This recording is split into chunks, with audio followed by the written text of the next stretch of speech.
What's good, YouTube? It's your boy Emmanuel, and we back here again with another video.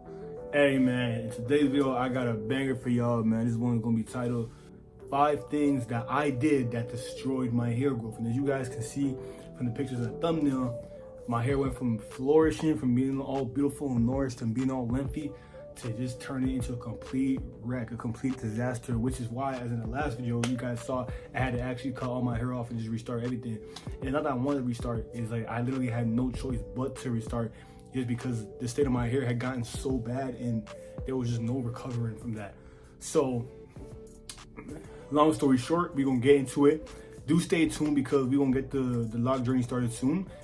By next month, I'm gonna be posting again the updates, the monthly updates. So that's gonna be resuming by next month. So without further ado, let's get into this video. Alright, so the first thing that I did that destroyed my hair, all right, was this: not providing enough moisture or not maintaining enough moisture in my hair. All right, so this was moisture is a very critical thing for, type 4 hair.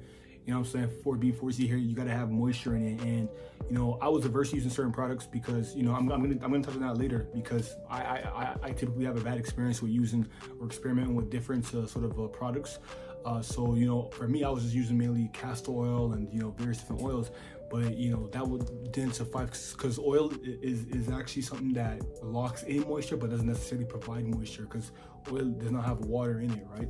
Moisture comes from water. So it's like, I eventually had to look for other sources or other kind of products to help with that moisture requirement for my hair. But that actually ended up adding to the problem. We're going to touch on that later, But so that lack of moisture that I was unable to accomplish for my hair, especially as it got longer, that especially led to the hair dying, to the hair, just not flourishing, and the hair just overall just becoming a complete wreck of a disaster.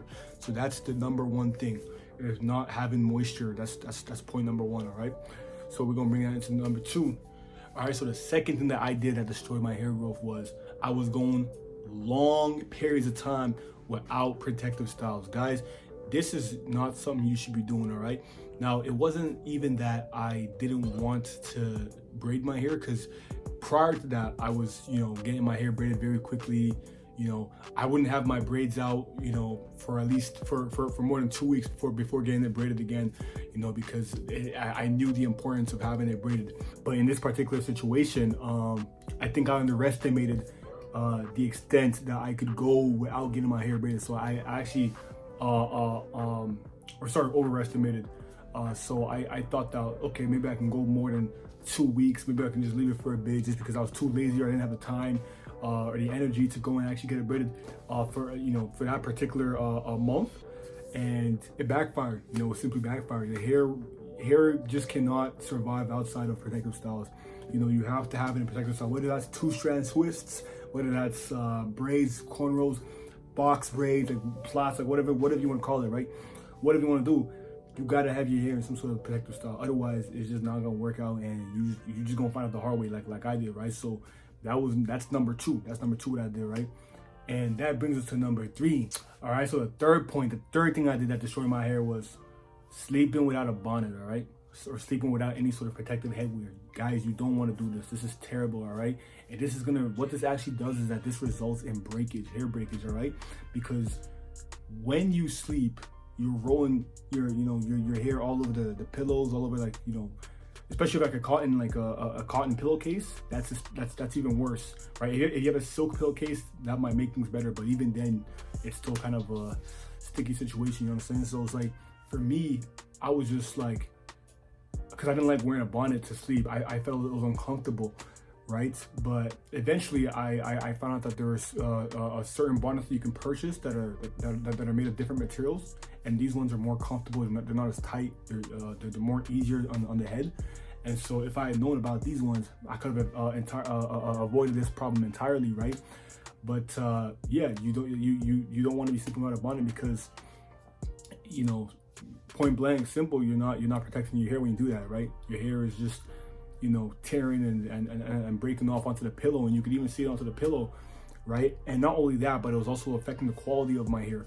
So even if it wasn't breaking off, the hair that was still attached to my head was becoming thinner because it wasn't being protected, and the oils were rubbing off onto the bed. And obviously without oils, hair is not going to grow efficiently or effectively. So that's just what it is. And honestly, this is, you know, something that probably, you know, was really preventable, right? But I just messed up, and that's what happened, right?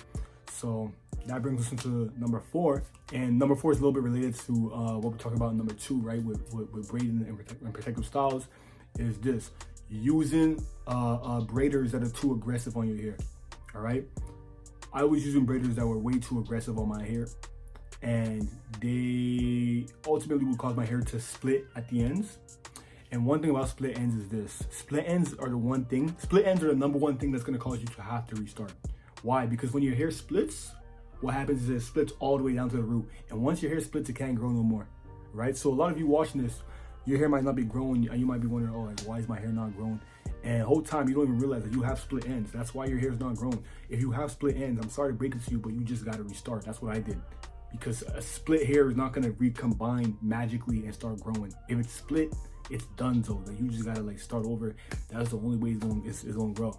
So what happened to me was that, you know, just going to these specific braiders, you know, quite so often, you know, it resulted in more and more hair splitting every single time I went.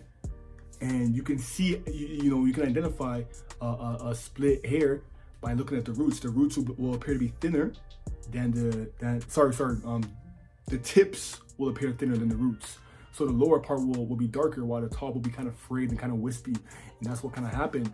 And, you know, when they're using a blow dryer, they would like use so much force, and like, you know, they just weren't gentle at all. And at first I was thinking, like, my thought process was like, hey, they're professionals, they know more than me. But at the end of the day, I found out the hard way that just because someone's a professional doesn't mean that they know what they're doing. Because what they did ultimately is what contributed to the loss of my hair, the loss of the quality of my hair, because they damaged my hair. And because my hair was damaged, I couldn't grow anymore. And this leads us into number 5, actually, which is about trimming your split ends. All right. So not trimming my split ends before they got down to the roots contributed. That's the major thing that I did wrong. Because once that split gets down to the root, you got to start over. You're cooked. However, if your split end is not at the root yet, and it's still kind of at the top only, or like in the middle, you only have to cut it off where it splits. So if your hair is only split down to the middle, then you only have to cut it down at the middle, and then you can still keep growing your afro from that point on, right? But if it splits down to the root, you got to restart. You know, there's no situation in which your hair is growing after that, right? That's just what it is, right? So for me, if I had known that, if I had been splitting my, sorry, I keep saying the wrong word. If I had been trimming my split ends, you know, I could have avoided this whole issue. Why? Because I would have prevented those split ends from going down to the root. And by preventing that, then my hair would have been, you know, still intact, still in good shape, still in good quality. So guys, this is a very important step. This is probably like, you know, this is why I say this, you know, for the last point. You got to trim your split ends, all right? Trim them before they get down to the roots, because if you don't, you're gonna have to restart. Otherwise, your hair won't grow. All right? No amount of braiding, no amount of locking up. Maybe locking up, I don't know, might save it, but you know, no amount of braiding, no amount of protective twist is gonna save your hair once it splits down to the root. So that's all for this video, guys. I hope you guys enjoyed that, and I hope you guys, you know, took notes. You guys memorized this, because this is important information that's gonna help you embark on your own hair journey. Whether you're going Afro, whether you're going locks, whatever, it's gonna help. This information is very critical for ensuring that you get the proper hair growth that you desire. All right, so yeah, if you guys got any questions, make sure to drop a comment below, you know, and as always, like, comment, subscribe, and you know, stick around. You know, we'll be happy to have you here. You know what I'm saying? You know, I got lots of juicy content coming for you guys, so I'll catch you guys in the next one. With that being said, this is your boy Emmanuel, and I'm out for this video, man. Peace.